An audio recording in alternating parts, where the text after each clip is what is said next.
Evelyn to Philip, October 10th, 1944. Dearingest, darlingest Phil. It sounds screwy, I know, but I'm in a very good mood today. Hip, hip, hooray. And I have two good reasons for being so happy. First, there were 2 letters from you, and though they were rather old, September 27th and 29th, they were nevertheless mail, and it broke the depression that had assailed me all week. Second, I managed to get Adele those unobtainable corrective shoes, and white ones at that. I happened to call Gooding's this morning, and the shoes had just come in, so I dashed down with Ruth and Adele and settled the matter for once and for all. The shoes themselves were $5.25, and the correction, which Gooding's own shoemakers make, cost an additional 75 cents. I had expected them to be more, and was surprised to find the cost as low as $6. Now I have to wait till Monday, at which time the correction will have been made, and then I shall contact Dr. Lefko and have him examine the shoes. In both your letters, you were very homesick and lonely. You weren't sure you should tell me about it, and I can't understand why. I feel exactly the same way, and I'm not ashamed to admit it. I like to feel that I can take it, but there are times when I definitely cannot. For instance, I'm not afraid to say that there have been nights that I found it almost impossible to get to sleep for want of you. After all, baby, you are my husband, and I do love you very much, and I do want you, and I expect you to feel the same way about me. Many are the times when I don't know what ails me, and 9 times out of 10 when I analyze, I find it's you. Phil, it can't be much longer. It just can't. Page 2. So much for the happier side. We had a letter from the War Department today, and it informed us that Ed is still seriously ill. That's the first time they used the term seriously, and naturally it has us all worried. I've thought of writing to the War Department for more information and to inquire if perhaps Ed would be sent home in the near future. I don't know what to do, and I was wondering if perhaps you could get additional information concerning him. My folks had a nice letter from him last week dated September 29th, and I just received your September 29th letter today. We were under the impression that he was quite improved from his letter and can't understand why they term him seriously ill. Is that the Army's way of doing things? Your letter of the 27th contained the 3 booklets of instructions, and I thought each sweater lovelier than the preceding one. I shall flatter myself, let alone you, if I do get the opportunity to make several.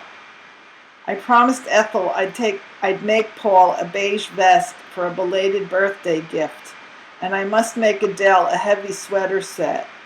I want to make her a Dubonnet sweater and hat to match her jodhpurs, to make a complete outfit. That's when I get around to it. In the meantime, I am working on a lightweight pink sweater for Adele and have the back and almost all of the front completed. I accomplished a lot today.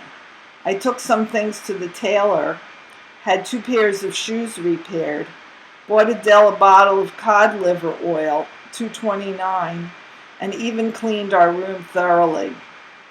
Last night, shortly after I had posted your letter, Etta called to ask for your address and Jack's, saying that she and Nat, of course, were sending out packages to all the boys. She also told me that Leon Posner was back from overseas due to the fact that his ship docked at the Brooklyn Navy Yard for repairs. I can just imagine how he felt.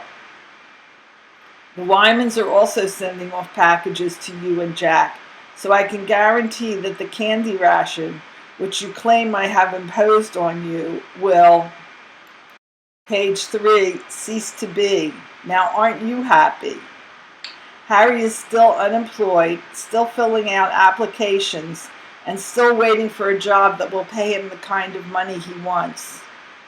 Adele was excited all day long.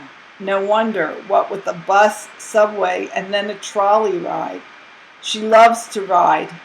Adele woke me up several times last night, and I felt rather tired today. I had a very easy day at work. I didn't get to work till almost 1 o'clock due to the unexpected shopping trip.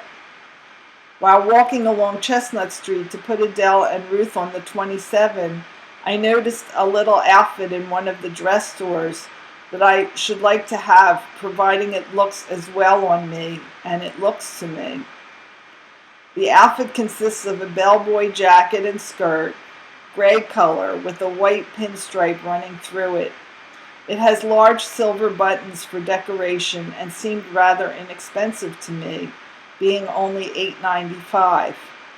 If it's still there when I have to call for Adele's shoes on Monday and fits me nicely, I shall buy it. I'm enclosing a clipping that appeared in the Daily News yesterday. Think we can afford to build a $10,000 home? It just shows to go you how much our savings will mean when you do come home.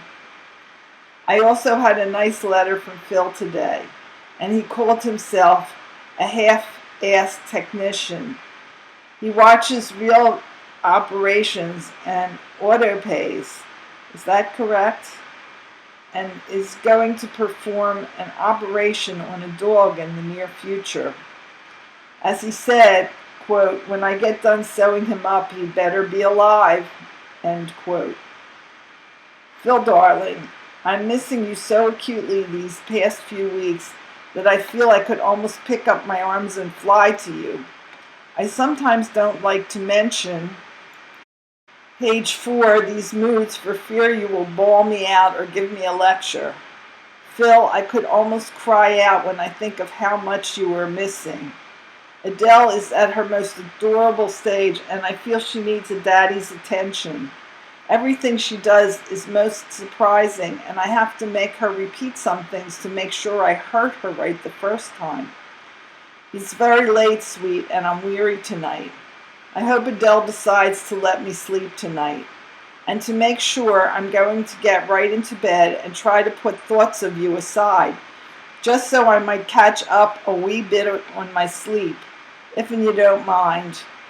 Good night for now, darling. I am, as ever, your Ev.